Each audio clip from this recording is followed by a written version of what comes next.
नमस्कार विद्यार्थी मित्रांनो, तुमचं स्वागत आहे जय हिंद पाठशाला या यूट्यूब चॅनलमध्ये। आज आपण इंडियन पॉलिटीच्या शॉर्ट नोट्स पाहत आहोत। त्यामध्ये ऐतिहासिक पार्श्वभूमी, इसवी सन 1600 मध्ये ब्रिटिश ईस्ट इंडिया कंपनीच्या माध्यमातून ब्रिटनचे लोक आपल्या भारतात व्यापारी म्हणून आले। मग काय झालं पुढे तर इसवी सन 1765 मध्ये त्यांना बंगाल, बिहार आणि ओरिसा यांचे दिवाणी अधिकार मिळाले। ते कुणी दिले तर 1764 मध्ये जी बक्सरची लढाई झाली त्या लढाईमध्ये शाह आलमला ब्रिटनच्या म्हणजेच कंपनीच्या लोकांनी मदत केल्यामुळे त्यांनी काय केलं, यांना दिवाणी अधिकार दिले। मग त्यांना दिवाणी अधिकार भेटले।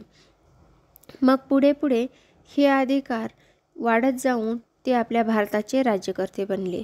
पण 1773 मध्ये एक रेग्युलेटिंग ॲक्ट आला, त्यालाच आपण मराठीमध्ये नियामक कायदा असं म्हणतो। यामध्ये काय झालं तर ईस्ट इंडिया कंपनीच्या भारतीय कामकाजाचे नियंत्रण व नियमन करण्यासाठी ब्रिटिश सरकारनं हे पहिलं पाऊल उचललेलं होतं। या कायद्यान्वये प्रथमच कंपनीच्या राजकीय आणि प्रशासकीय कार्यांना मान्यता देण्यात आली होती। या कायद्याने भारतातील केंद्रीय प्रशासनाचा पाया भरला। कायद्याचं वैशिष्ट्य काय आहे तर या कायद्याने बंगालचा गव्हर्नर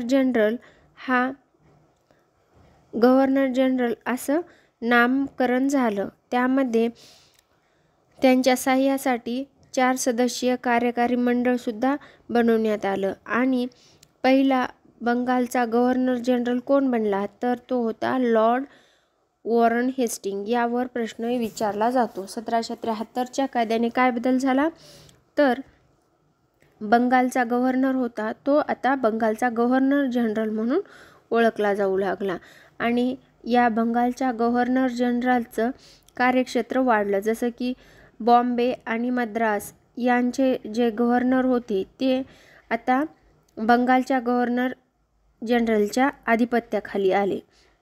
या कायद्यान्वये कोलकाता येथे मुख्य न्यायाधीश व इतर 3 न्यायाधीश असलेलं सर्वोच्च न्यायालय 1774 मध्ये स्थापन झालं।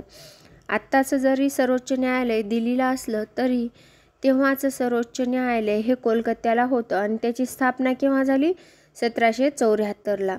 कोणता ॲक्ट होता 1773चा कायदा आणि 1774ला सर्वोच्च न्यायालयाची स्थापना झाली आणि कोलकाता येथे झाले आणि मुख्य न्यायाधीश व इतर 3 न्यायाधीश असे न्यायाधीश होते। हा झाला 1773चा रेग्युलेटिंग ॲक्ट किंवा नियामक कायदा। यानंतर 1784चा पिट्सचा ॲक्ट। आता रेग्युलेटिंग ॲक्टमध्ये काही दोष किंवा त्रुटी राहिल्या होत्या, ते दूर करण्यासाठी पिट्सचा ॲक्ट आला। तेव्हाचे पंतप्रधान विल्यम पिट्सने हा कायदा तयार केल्यामुळे याला पिट्सचा ॲक्ट असं सुद्धा म्हटलं जातं।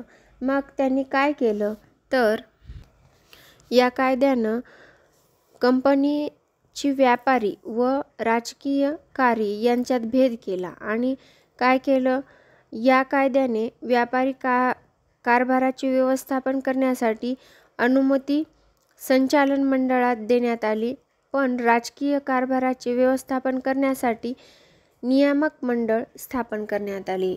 या कायद्याने एक दुहेरी शासन प्रस्थापित करण्यात आले।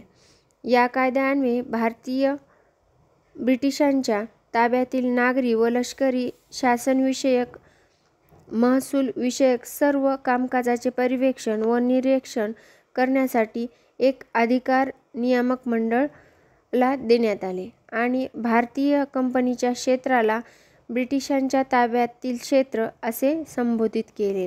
म्हणजेच काय तर अप्रत्यक्ष नियंत्रण हे या कायद्याने भारतावर ब्रिटिश शासनाचं आलेलं होतं। यानंतर 1833चा चार्टर ॲक्ट। या ॲक्टने काय बदल झाले तर गव्हर्नर जनरल काउन्सिलची सभासद संख्या 3 ऐवजी 4 केली आणि कायद्याचा सभासद म्हणून लॉर्ड मेकॉले यांची निवड करण्यात आली।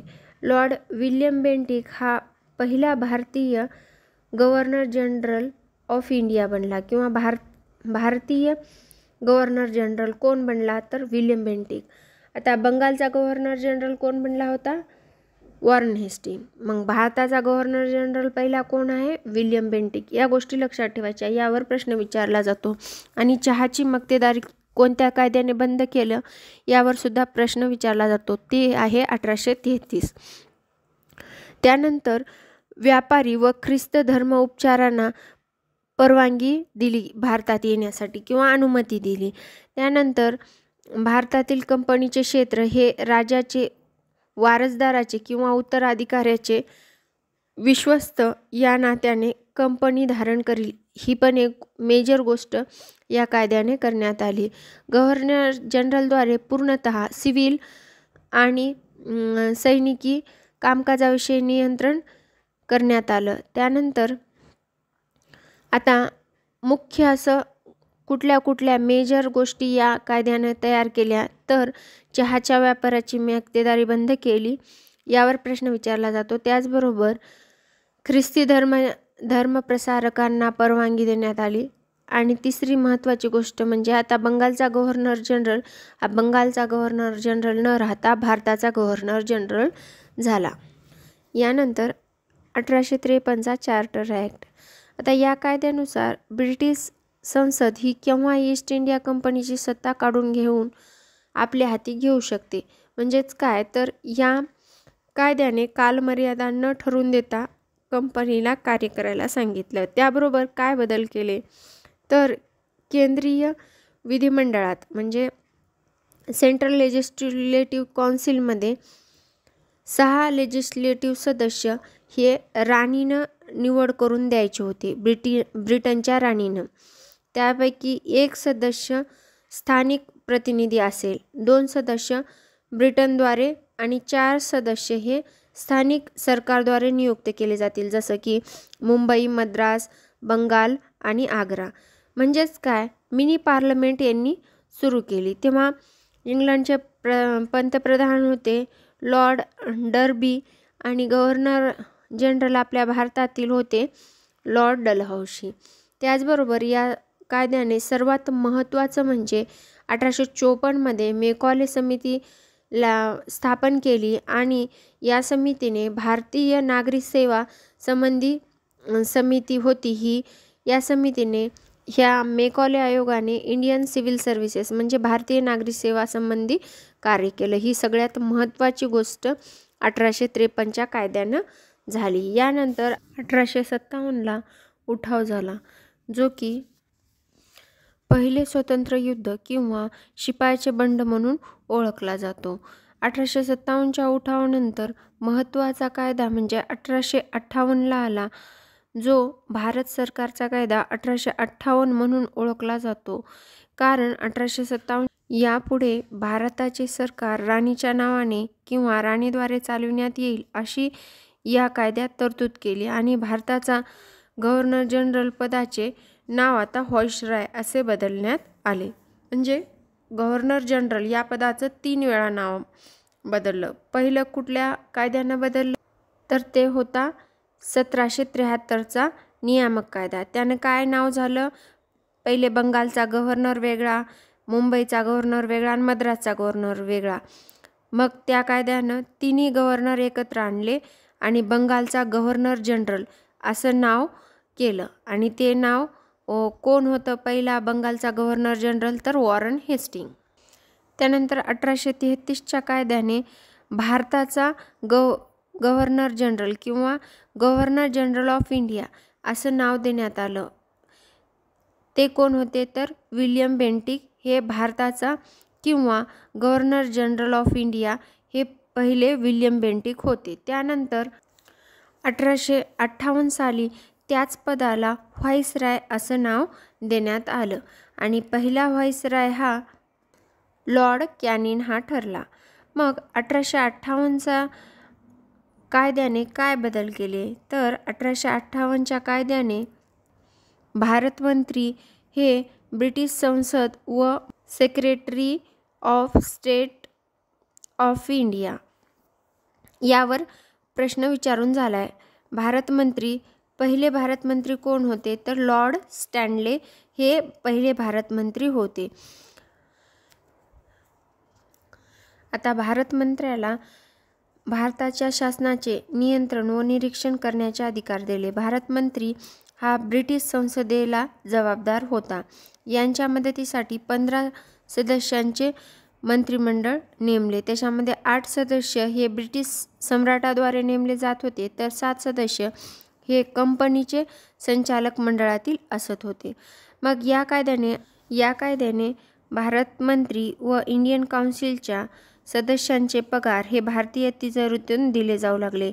या कायद्यानुसार ईस्ट इंडिया कंपनीची भारतातील सत्ता संपुष्टात आणून ब्रिटिशच्या संसदेच्या राजकारभाराची जबाबदारी स्वतःच्या खांद्यावर घेतलेली होती. यानंतर आता 1861 भारत काउन्सिलचा कायदा. या कायद्याने मुंबई मद्रास स्वतः कायदे करण्याचा अधिकार दिला.